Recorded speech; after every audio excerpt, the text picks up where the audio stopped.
How to steal a high school state basketball championship. I'll give you the ending in the beginning. Clear Lake defeats Ball High 90-89 in overtime, then goes on to win the 24-5A state championship. However, you may notice Clear Lake shot 55 free throws, making 45 of them, while Ball High was a mere 6 for 11. How could one team shoot so many free throws when not one was intentional? Ball High committed a lot of fouls. Maybe Ball High had subpar athletes, with 2 left shoes. How else do a team commit so many fouls? Let's take a look at one half of the Ball High roster. Here's 6 of the 12 players that led Ball High to its first undefeated district season ever in the history of the school. Freddie Burke was the unanimous district MVP, which kind of put him in a class of his own. Fred later went on to team up with Sam Cassell at San Jac. Carlos Irving ran third leg on the 4x1, which had the second fastest time in the state. He was an all-state linebacker and an all-district point guard. Later, at Oklahoma State, he switched positions and became the biggest cornerback in the Big 8, at 220 pounds, and caught 2 interceptions in the 1992 Orange Bowl. Anthony Phillips was a shutdown cornerback before the term was invented. An All-American in college, he won a gold medal in the 100 meters, clocking a time of 10.04. He also ran the anchor leg that clocked a time of 39.36. Phillips also had punt returns of 99 and 88 yards his junior year. Later he was drafted in the 3rd round by the Atlanta Falcons, where he had to fill the shoes of Deion "Primetime" Sanders. Linco Harden was a man-child, dunking with 2 hands as early as the 7th grade. A real basketball player that fell in love with football later. A sophomore at the time of the crime, the Clear Lake game, Linco was already a force to be reckoned with on the basketball court. Later he was drafted in the 4th round by the Dallas Cowboys. Patrick Bates was the most decorated of them all. Pat was a McDonald's All-American, a state long jump champion, and the highest recruited safety in Texas. He signed with UCLA, then transferred to Texas A&M, where he was inducted into their Hall of Fame. Patrick was a first-round draft pick of the LA Raiders. Roy Smith, also known as Bay Bay, was a different kind of creature. Roy could guard and play every position on the basketball court. Roy could guard a 5'5" point guard, or a 6'8" center, and he openly took on such challenges. On the football as a junior, Roy played wide receiver. However, he'd play 3 downs on offense, go to the sideline, switch shoes, punt the ball, and then played defensive end for 4 downs.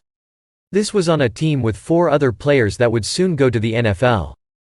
So, as an opposing coach, how do you deal with this type of athleticism, even being the most winning coach in Texas history?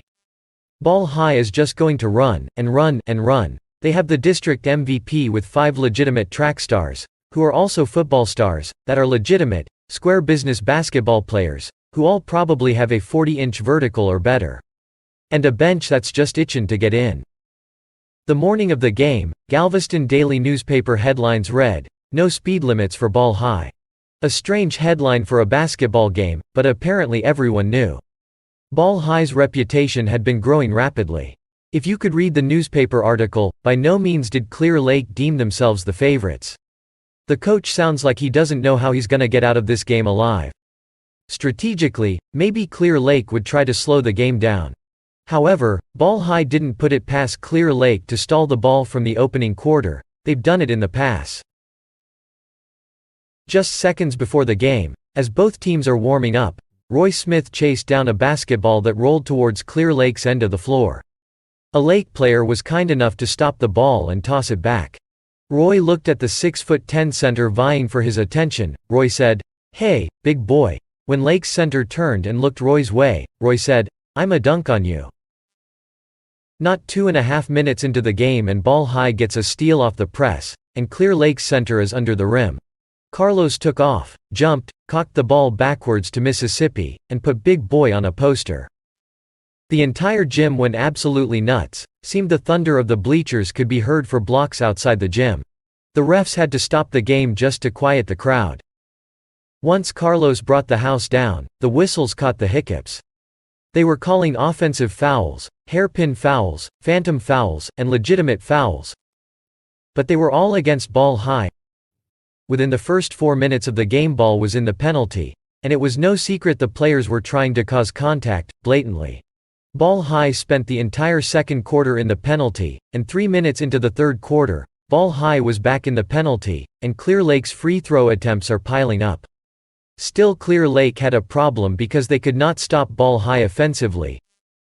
Thus, the game proceeded as such: free throws for Clear Lake, a bucket for Ball High. Free throws for Clear Lake, a bucket for Ball High. Free throws for Clear Lake, a bucket for Ball High. The lead never exceeded 5 points either way, the entire game. However, Ball High had a major problem because the refs were not allowing Ball High to get any running momentum. The game is at a chopped and screwed pace. Pun intended. Let's get down to the good part. It's the fourth quarter, with only 5 seconds remaining. Clear Lake is winning by 1 point, and they're at the free throw line again. Ball High has to go the length of the floor, with no timeouts left. Clear Lake makes the first free throw, now they're winning by 2.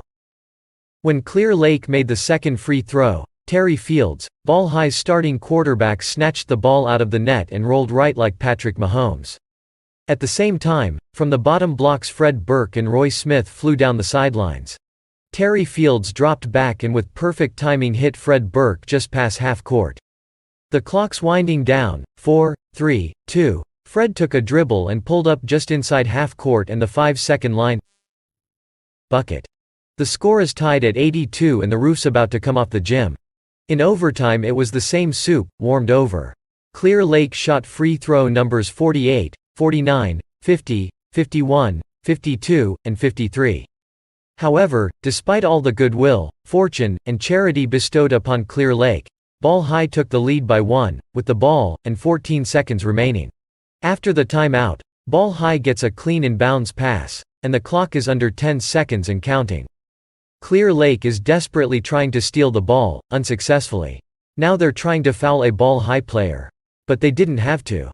Adam Daniels took a wide open, uncontested, terrible shot with 6 seconds remaining. With all 10 players desperately trying to scrap for the rebound, the whistle blew again. The referee called an over-the-back foul, with 2 seconds remaining, sending Clear Lake to the free throw line to shoot free throw number 54 and 55. That was only the first round of the 1989 high school basketball playoffs. The next few rounds Clear Lake won every single game by double digits. Even the state championship, which Clear Lake won by 17 points. However, on the bus, leaving the gym, we spotted one of the referees in the parking lot about to get in his car. He removed his whistle from around his neck, and then pulled his referee's shirt over his head, removing it too. Maybe it was my imagination, could have been tears blurring my vision. But I could have sworn the referee wore a Clear Lake jersey under his striped shirt. I cannot answer the question if the game was fair, because my opinion would be biased. Hell, is life fair? However, I could be wrong, but I'd bet my kidneys blindly that you'll never see these 4 things ever again in your life. Number 1, 55 free throws attempted in a high school game by one team.